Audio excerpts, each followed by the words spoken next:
Rajaraja Cholan TV நேயர்களுக்கு முத்தமிழ் வணக்கம். எனக்கு அலைபேசி வாயிலாக, ஐயா, நீங்கள் ஆரம்பித்த டிவியின் பெயர் ராஜராஜ சோழன். அவர் வாழ்க்கை வரலாறை ஒரு வாரம் பேசினீர்கள். அதற்கப்புறம் வெவ்வேறு தலைப்புகளில் பேச ஆரம்பித்தீர்கள். அதுவும் நன்றாகத்தான் இருக்கிறது, பரவாயில்லை. இப்பொழுது நீங்கள் ராஜராஜ சோழனுடைய வாழ்க்கை வரலாறை தாராளமாக சொல்லலாமே என்று அன்போடு பல அலைபேசிகள் என் காதை குளிர வைத்தன. குறிப்பாக தஞ்சை மாவட்டத்திலிருந்து நிறைய அலைபேசி எண்கள் எனக்கு அந்த ராஜராஜ சோழனுடைய இளமை பருவத்தை பேச சொல்லி அன்பு கட்டளையிட்டார்கள். அதனால் ராஜராஜ சோழனுடைய இளம் பருவத்தை பற்றி இந்த வீடியோவில் நாம் காண்போம். அவர் கள்ளக்குறிச்சி மாவட்டம் திருக்கோவிலூரில் தன் தாய்மாமன் வீட்டில் பிறந்தார். ஒரு 18 வயசு வரலும் வளர்ந்தார் என்பது நீங்கள் அனைவரும் அறிந்ததே. திருக்கோவிலூர் என்பது கள்ளக்குறிச்சி மாவட்டத்தில் இருக்கின்றது. இன்றைக்கும் அந்த கோயிலுக்கு சென்றால் புலி ஈன்றெடுத்த பிள்ளை இங்குதான் நடனமாடியது, இங்குதான் கல்வியை கற்றது என்று கூட எழுதி வைத்திருக்கிறார்கள். அதை நாம் பார்க்கலாம் அந்த கோயிலில்.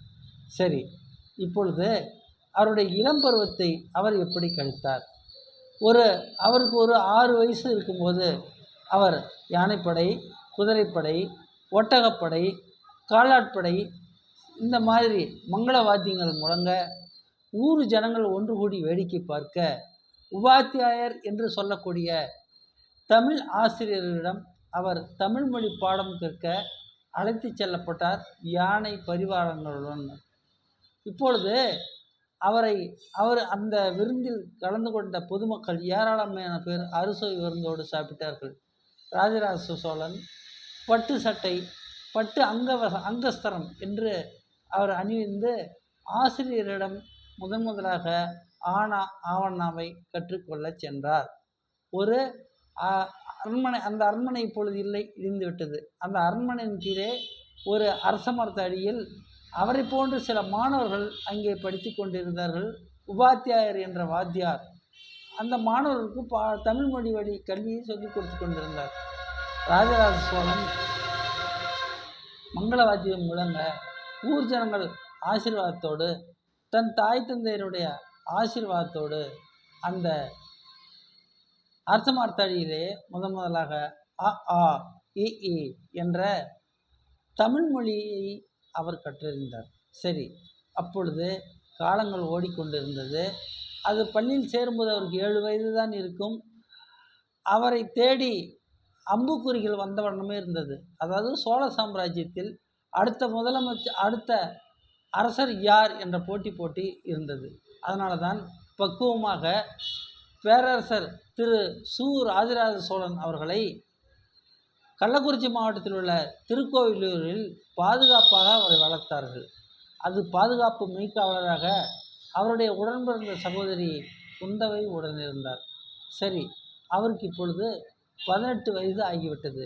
நல்ல வாலிபு பருவத்தை அடைந்திருந்தார். கட்டான உடற்கோப்புகளை அவர் கொண்டிருந்தார்.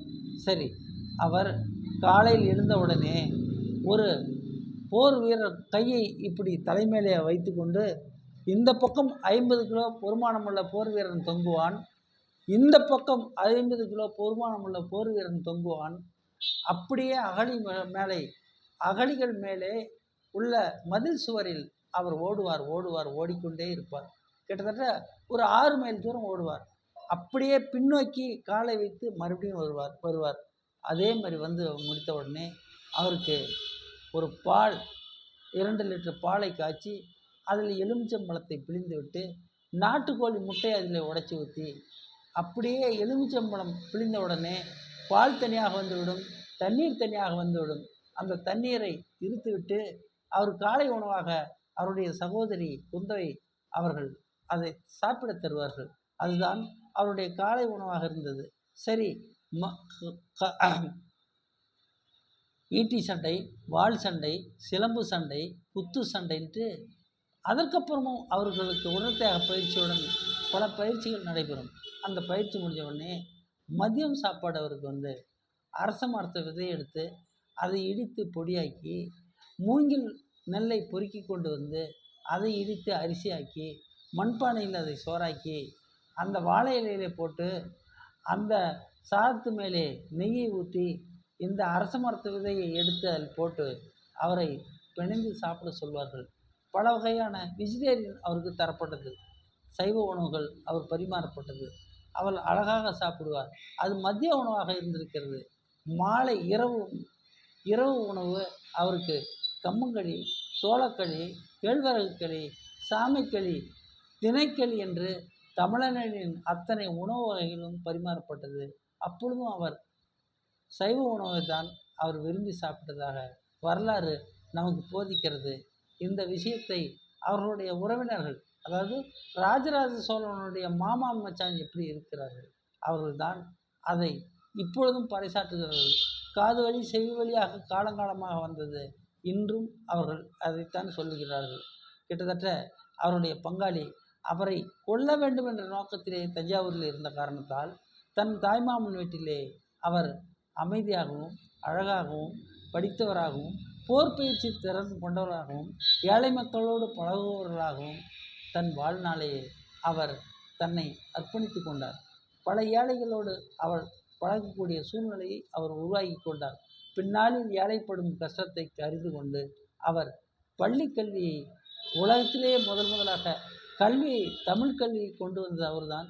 என்ஜினியரிங் கல்லூரிக்கு முதலாக கொண்டு வந்து அந்த என்ஜினியரிங் கல்லூரி மாணவர்களை கொண்டே தஞ்சை பிரகதீஸ்வரர் கோயிலை கட்டினார். அதுவும் தமிழுக்காக 13,000 கிலோ தங்கத்தை உருக்கி ஊற்றி அந்த தமிழ் மொழி வழி கோயிலை அவர் கட்டினார் என்பது சிறப்பு செய்தி. இந்த காணொளி நிறைவு பெறுகிறது. இனி அடுத்த காணொளியில் உங்களுடைய அன்புக்காகவே மீண்டும் ராஜராஜ சோழனை பற்றி பல அரிய தகவல்களை நான் உங்களிடம் சொல்கிறேன். என்னுடைய டிவிக்கு ஆதரவு தாருங்கள். இந்த காணொளி உங்களுக்கு பிடித்திருந்தால் லைக் பண்ணுங்கள், ஷேர் பண்ணுங்கள், சப்ஸ்கிரைப் பண்ணுங்கள். என்னை வாழ வையுங்கள். நான் உங்களை வாழ்வதற்குண்டான சூழ்நிலையை உருவாக்கிறேன். நன்றி, வணக்கம்.